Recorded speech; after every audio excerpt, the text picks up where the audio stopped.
মধ্যপ্রাচ্য জুড়ে চলছে তৃতীয় বিশ্বযুদ্ধের উত্তেজনা। আমাদের হাতে এসেছে গুরুত্বপূর্ণ আপডেট আন্তর্জাতিক সংবাদ। শুরুতেই থাকছে ইসরায়েলি হামলায় পারমাণবিক ঝুঁকি মোকাবিলায় প্রস্তুতি নিচ্ছে ইরান। এবারে জানিয়ে দিব 3 ধর্মীয় নেতাকে খামেনির উত্তরসূরি নির্ধারণ করার দাবি। আরও জানাবো ইরানে ইসরায়েলের হামলা বাড়ায় নিজ দেশে ফিরে যাচ্ছেন আফগান শরণার্থীরা। সর্বশেষ জানিয়ে দিব ইরানের প্রেসিডেন্টের সঙ্গে কথা বললেন ইমানুয়েল ম্যাক্রো। এতক্ষণ শুনছিলেন আপডেট আন্তর্জাতিক সংবাদের শিরোনাম, এবারে বিস্তারিত। তবে তার আগে অনুরোধ রইল ভিডিওটিতে একটি লাইক এবং কমেন্ট করে জানিয়ে দিন ভিডিও সম্পর্কে আপনার মূল্যবান মতামত। আরও জানিয়ে দিন ভিডিওটি কোথা থেকে দেখছেন বা কোন জেলা থেকে দেখছেন। ইসরায়েলি হামলায় পারমাণবিক ঝুঁকি মোকাবেলায় প্রস্তুতি নিচ্ছে ইরান। পারমাণবিক স্থাপনাগুলোতে ইসরায়েলের চলমান হামলায় তেজস্ক্রিয়তা ছড়িয়ে পড়তে পারে এমন আশঙ্কায় তা মোকাবিলায় প্রস্তুতি নিচ্ছে ইরান। দেশটির উপস্বাস্থ্যমন্ত্রী আলী জাফারিয়ান জানিয়েছেন, এ ধরনের পরিস্থিতি সামাল দিতে ইতিমধ্যেই প্রস্তুতি শুরু হয়েছে। তিনি আরও বলেন, এখন পর্যন্ত ইসরায়েল অপরিচালিত অস্ত্র ব্যবহার করছে এমন কোনো তথ্য আমাদের কাছে নেই। তবে যদি পারমাণবিক রিঅ্যাক্টরগুলো লক্ষ্যবস্তু হয় তাহলে যে কোনো ধরনের তেজস্ক্রিয় মোকাবিলায় আমরা প্রস্তুত। আশা করছি পরিস্থিতি সে পর্যন্ত গড়াবে না। জাফারিয়ান আরও জানান, এখন পর্যন্ত 3টি হাসপাতাল হামলার শিকার হয়েছে, যার মধ্যে কেরমান শাহ হাসপাতাল সম্পূর্ণভাবে খালি করে ফেলা হয়েছে। তিনি আরও বলেন, ইসরায়েলের সবকটি হামলার লক্ষ্য ছিল বেসামরিক স্থাপনা। আন্তর্জাতিক সংস্থাগুলো, বিশেষ করে বিশ্ব স্বাস্থ্য সংস্থা ও আন্তর্জাতিক রেড ক্রসকে আহ্বান জানায় তারা যেন ইসরায়েলকে বেসামরিক জনগণকে লক্ষ্যবস্তু বানানো থেকে বিরত রাখার জন্য চাপ প্রয়োগ করে। তবে গাজায় 1.5 বছর ধরে তাদের নিষ্ক্রিয়তা দেখে তাদের কাছ থেকে আমাদের খুব বেশি প্রত্যাশাও নেই। উপস্বাস্থ্যমন্ত্রী জানান, ইসরায়েলি আগ্রাসনের 8ম দিন পর্যন্ত অন্তত 430 জন বেসামরিক নাগরিক নিহত হয়েছেন এবং আহত হয়েছেন 3500 জনেরও বেশি। 3 ধর্মীয় নেতাকে খামেনির উত্তরসূরি নির্ধারণ করার দাবি। ইরানের সর্বোচ্চ নেতা আয়াতুল্লাহ আলী খামেনি তার উত্তরসূরি হিসেবে 3 জন জ্যেষ্ঠ ধর্মীয় নেতাকে নির্বাচন করে রেখেছেন বলে দাবি করা হচ্ছে। নিউ ইয়র্ক টাইমসের এক প্রতিবেদনে ইরানি কর্মকর্তারা জানিয়েছেন, সর্বোচ্চ নেতা জানেন যে ইসরায়েল বা মার্কিন যুক্তরাষ্ট্র তাকে হত্যার চেষ্টা করতে পারে। এই প্রেক্ষাপটে তিনি একটি অস্বাভাবিক সিদ্ধান্ত নিয়েছেন। কর্মকর্তারা বলছেন, সর্বোচ্চ নেতা নিয়োগের দায়িত্বে থাকা ধর্মীয় সংস্থা অ্যাসেম্বলি অব এক্সপার্টসকে প্রস্তাবিত 3টি নাম থেকে দ্রুত তার উত্তরসূরি নির্বাচনের দায়িত্ব দেওয়া হবে। ইরানে একজন নতুন সর্বোচ্চ নেতা নিয়োগের প্রক্রিয়াটি সাধারণত কয়েক মাস ধরে চলে। ধর্মগুরুরা তাদের নিজস্ব তালিকা থেকে নাম বেছে নেন। কর্মকর্তারা বলছেন, যেহেতু দেশটি এখন যুদ্ধে লিপ্ত, তাই খামেনি চান তার উত্তরাধিকার ঠিক রাখতে এবং শৃঙ্খলা বজায় রাখার জন্য দ্রুত এবং সুশৃঙ্খলভাবে ক্ষমতা হস্তান্তর প্রক্রিয়াটি নিশ্চিত করতে। তবে তারা জোর দিয়ে বলেছেন, সর্বোচ্চ নেতার সম্ভাব্য উত্তরসূরি প্রার্থীদের মধ্যে নেই আলী খামেনির ছেলে মেজতাবা। এদিকে আয়াতুল্লাহ আলী খামেনি ইরানের রেভলিউশনারি গার্ডসের সর্বোচ্চ পরিষদের কাছে যুদ্ধকালীন ক্ষমতা হস্তান্তর করছেন। একাধিক নির্ভরযোগ্য সূত্রের বরাতে এ তথ্য জানিয়েছে ইরান ইন্টারন্যাশনাল। সংবাদ মাধ্যমটির এক প্রতিবেদনে দাবি করা হয়েছে, তেহরানের উত্তর পূর্বাঞ্চলের লাভিজানের একটি গোপন বাংকারে সব পরিবারে সরিয়ে নেওয়া হয়েছে খামেনিকে। তার সঙ্গে তার প্রভাবশালী ছেলে মোজতবা খামেনিও রয়েছেন। সম্প্রতি সাবেক মার্কিন প্রেসিডেন্ট ডোনাল্ড ট্রাম্প ট্রুথ সোশ্যালে এক পোস্টে লিখেছেন, আমরা জানি তথাকথিত সুপ্রিম লিডার কোথায় লুকিয়ে আছেন। তিনি সহজ টার্গেট, তবে আপাতত তাকে হত্যা করা হবে না, কিন্তু আমাদের ধৈর্য ফুরিয়ে আসছে। তিনি আরও বলেন, আমরা চাই না বেসামরিক মানুষ বা আমেরিকান সৈন্যদের দিকে আর কোনো ক্ষেপণাস্ত্র ছোড়া হোক। ইরানে ইসরায়েলের হামলা বাড়ায় নিজ দেশে ফিরে যাচ্ছেন আফগান শরণার্থীরা। ইসরায়েল ও ইরানের মধ্যে চলমান সংঘাতের কারণে নিরাপত্তা ঝুঁকি বাড়ায় ইরান থেকে নিজ দেশে ফিরে যাচ্ছেন বহু আফগান শরণার্থী।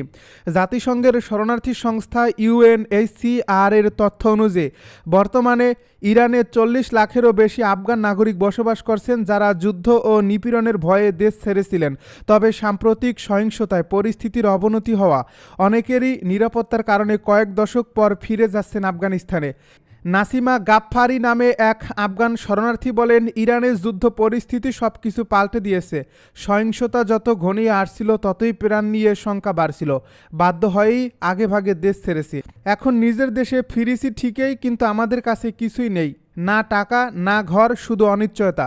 শুধু আফগানরাই নয়, ইরান থেকে প্রতিদিন শত শত পাকিস্তান ও সীমান্ত পেরিয়ে নিজ দেশে ফিরে যাচ্ছেন বলে জানিয়েছে স্থানীয় প্রশাসন। সংঘাতের ভয়াবহতা বাড়তে থাকায় শরণার্থীদের নিরাপত্তা ও আশ্রয়ের সংকট আরও তীব্র হতে পারে বলে আশঙ্কা করছে বিভিন্ন মানবাধিকার সংস্থা। ইরানের প্রেসিডেন্টের সঙ্গে কথা বললেন ইমানুয়েল ম্যাক্রো।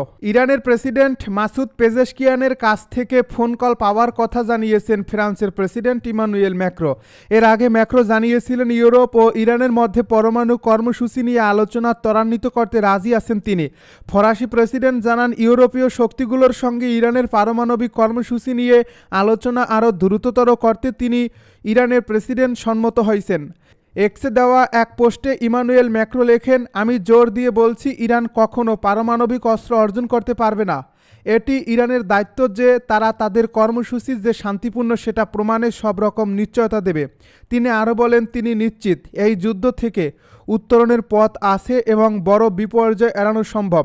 এই লক্ষ্য ফ্রান্স ও ইউরোপীয় অংশীদারদের নেতৃত্বে ইরানের সঙ্গে চলমান আলোচনা ত্বরান্বিত করা হবে বলে উল্লেখ করেন ফরাসি প্রেসিডেন্ট।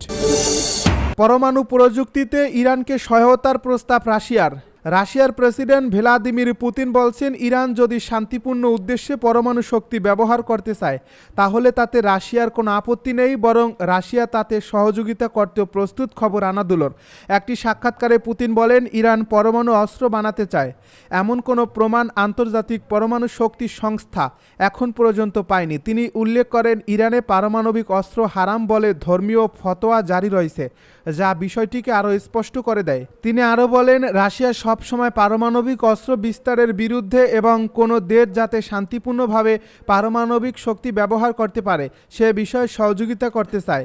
ইসরায়েল ইরানের মধ্যে নতুন করে সংঘর্ষ শুরু হয়েছে। ইসরায়েলের হামলার জবাবে ইরান পাল্টা হামলা চালিয়েছে, এতে উভয় দেশে প্রাণহানি হয়েছে শতাধিক মানুষের। এই উত্তেজনার মধ্যে পুতিনের শান্তিপূর্ণ পারমাণবিক কর্মসূচিতে সমর্থনের ঘোষণায় ইরানের পক্ষে একটি বড় কূটনৈতিক সমর্থন হিসেবে দেখা হচ্ছে।